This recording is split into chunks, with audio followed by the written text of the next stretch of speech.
are the Catholic bishops gathered in Plenary Assembly. We are, by definition, the successors of the apostles. The Canadian Bishops' Plenary Assembly began on Monday, September 25th, with Mass. All members of our church in Canada expect something from this leadership. Well, the first day of the Plenary Assembly started with the conference, like an allocution made by Cardinal Tagle. He spoke to us about a document from Pope Francis about the reform of the Curia. And I think the highlight idea of his speech was really to help us to remind that that reform is basically made on the importance to move towards missionary conversion, which is good for the Curia, but also for all our dioceses and for ourselves, also as baptized people. So he gave us also kind of 6 principles to guide us, to discern what should we change in our lives, but also in our dioceses to be more missionary. Then also we welcomed the report of our president, Bishop Raymond Poisson.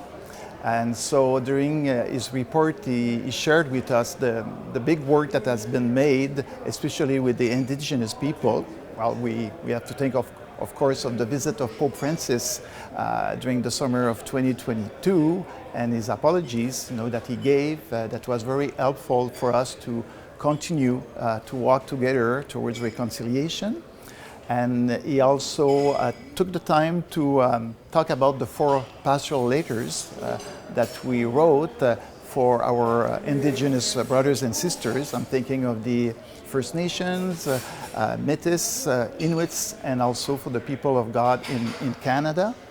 Overall, I think it shows, our deep solicitude, towards our brothers and sisters from different nations.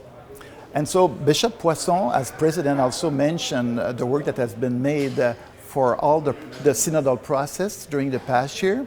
And so it came with the writing of the report from the Northern America, the report on synodality. And so during the day, we also received a report from Development and Peace Caritas Canada, and also from the organization, the World Youth Day, that happened last summer in Portugal. So Development and Peace Caritas Canada is the international development organizations of the Catholic Church here in Canada. So we were founded in 1967 by the bishop, so we're here today at the Plenary Assembly to provide a report of our work for the year. Yeah, but what's going on in our world right now, we're seeing it, the climatic extreme. We've seen it in Canada, we're seeing it worldwide, floods, droughts, wind, typhoons, everything has put people in highly stressed, having to move on top of wars. There's more wars than we've ever had in the last 40 years, just thinking about what's going on in Ukraine, thinking about what's going on all over Africa. And we see a lot of oppressive regimes coming back, which creates a deficit of democracy. We see it. We see companies not respecting environmental laws or labor laws or children laws and go and exploit new raw material for our new green energy that is needed. It's as if all the gains of the last 100 years in terms of human rights have been evaporated.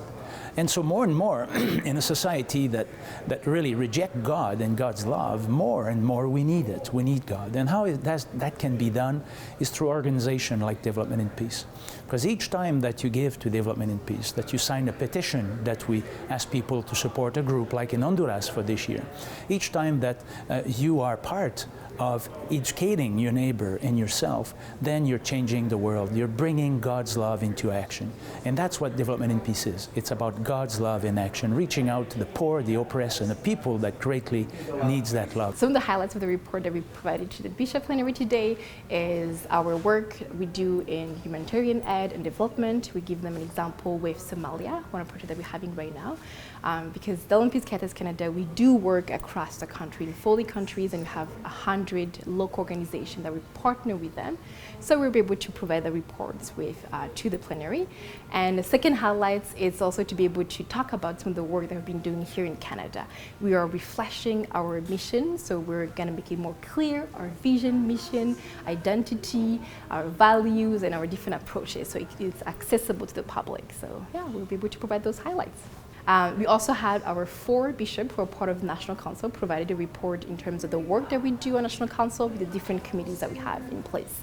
So we're able to give a little bit more deep in terms of our work here in Canada, but also how we do partnership, which is very, very key for us at the Land Peace Caritas Canada. Bonjour, chers évêques. Good afternoon, esteemed bishops of Canada. Some of my highlights of the report that I presented of this World Youth Day was the amazing Canadian celebration that we had. We had Canadians everywhere, from the Youth Festival, the City of Joy, the Vocations Fair, and that's important to highlight. We even had a young person sitting right next to the Holy Father. Canadians like World Youth Day.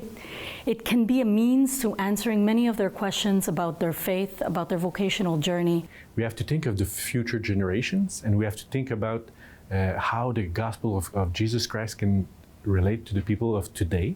And youth ministry is so important.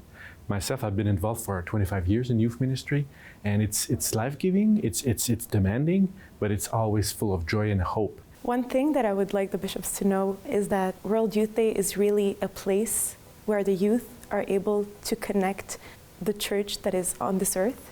The church is like the cross, vertically. It's the relationship between us and God, but the summum of the relationship with us and the community, we can live it at World Youth Day. It was really like heaven on earth. I think there is nothing closer to heaven on earth than to go to World Youth Day. And I recommend to each and every person to go at least once in their life. When I was made a bishop, I was the second youngest bishop in the world. I was 40 years old. And prior to my ordination, after it was announced, but prior to my ordination, I was at a wedding, and a gentleman came up to me and he said, "Aren't you a little young to be a bishop?" And I answered, "Well, I'm 7 years older than Jesus."